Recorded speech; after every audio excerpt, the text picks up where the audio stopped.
or they do that. Again, that's where up meets down. So you get stress in the sacroiliac joint as well as stress in the acetabular-femoral joint. But again, you're going to get that, it hurts when I do this.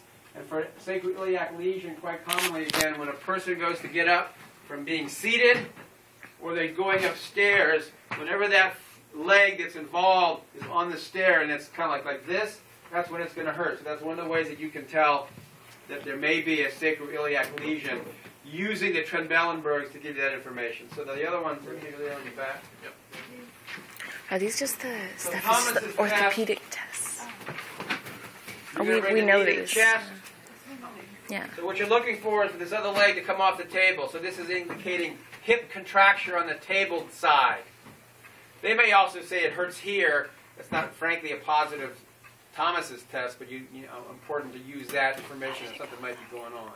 And then another modification of Thomas's test, in the same way that we didn't really modify doing Trendelenburgs, we just modified the information that we got from it.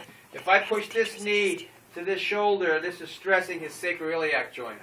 This is more stressing out that other hip joint to get that contracture. So this is a modification if you suspect, sacroiliac problem.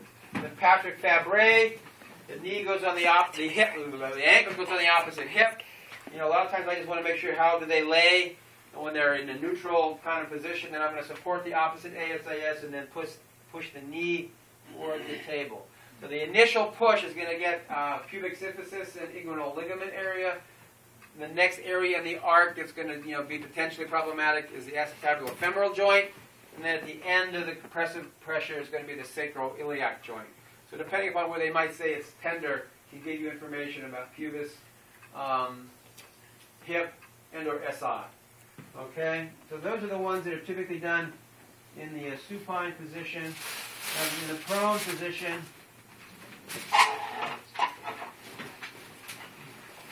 there's also Hoover's test, but I'll get to that in a minute.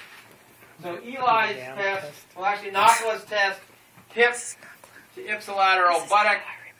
Eli's test, hip to contralateral buttock. Baratovich test, which is external rotation. Hibbs test, which is internal rotation. And in this position, you can do this and feel movement in the SI joint. It's another way to evaluate joint play. And then Yeoman's test, you're going to grab the distal femur, put your palm on the PSIS. I'm going to lift and push, and that's going to give me information about the sacroiliac joint.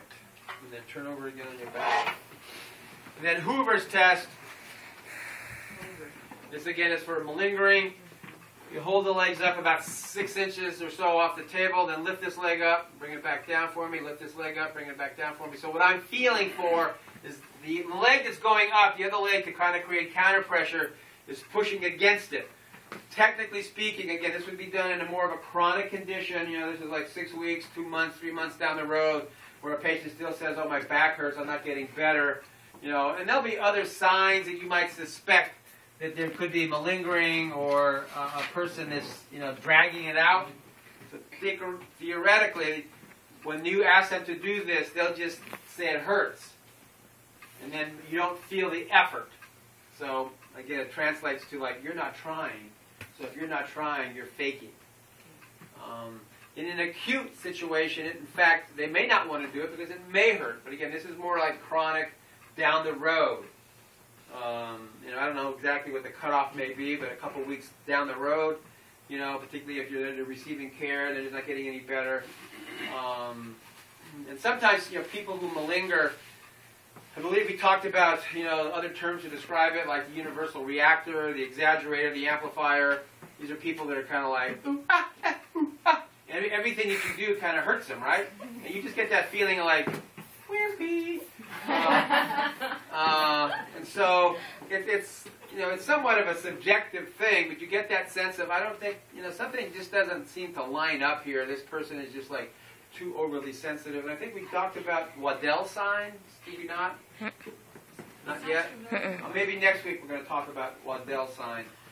These are indications where a patient might be overly sensitive. And so if you're doing an exam on somebody and they're all, kind of overly sensitive, so you look at their hip and they say, oh, my hip hurts now. You know, I mean, stuff that just seems like it's a little bit out of proportion. Those people, no matter what you do, typically afterwards they're going to be the same way. And so therefore, they're going to say, you know, it didn't help me any. So that becomes, you know, I don't know, like a red, not a red flag, kind of a yellow flag. People that are overly sensitive, quite often, you will find them difficult to get a positive response from. So, you know, these are people that you might know as friends or relatives or people you're in a relationship with that just whine about everything. And so the bed's never made right, you know, the dinner's never made right, you know, you can't drive the car right. You know, it's like no matter what you do, they're going to still find something to complain about, right? So it's kind of like this in an embodied patient. Sometimes they just, you know, have that propensity to complain or be very sensitive. And some people are hypersensitive, but, you know, they don't necessarily complain. So again, it's a bit of a subjective feel that you're going to get when you work with people. It's like, And so again, the Hoover sign, again, is, you know, for the lingering, you know, context. Now, if somebody has got, you know, a six-pack ab and is like really in good shape, they may not need to push their leg down because they've got enough, you know, strength in their leg to do that, right? But now this is not taken into consideration. This is like 3 months after they fell down the stairs and they say that their back hurts. You know, because maybe they haven't been working out for 3 months and they've lost that tone. So you're not going to necessarily expect to find that. And people who are being somewhat honest, they're going to try to do it whether it hurts or not. So you'll get that effort, and they'll say, oh, that hurts, but you can tell they're trying, versus, I'm not getting anything here, and they're saying they can't do it. And again, maybe in the first week or two you might expect that, because sometimes things, when they hurt, man, they hurt. But, you know, several months down the road, you've done a bunch of therapy, and you know, it's like, yeah, something stuff doesn't, like they say, what, in Shakespeare, rotten in the steak of Denmark or something?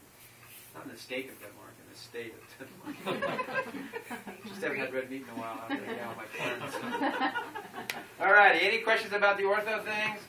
So you were going to be responsible for those, so you can take some time to practice those as well. And with the rest of the time today, you can continue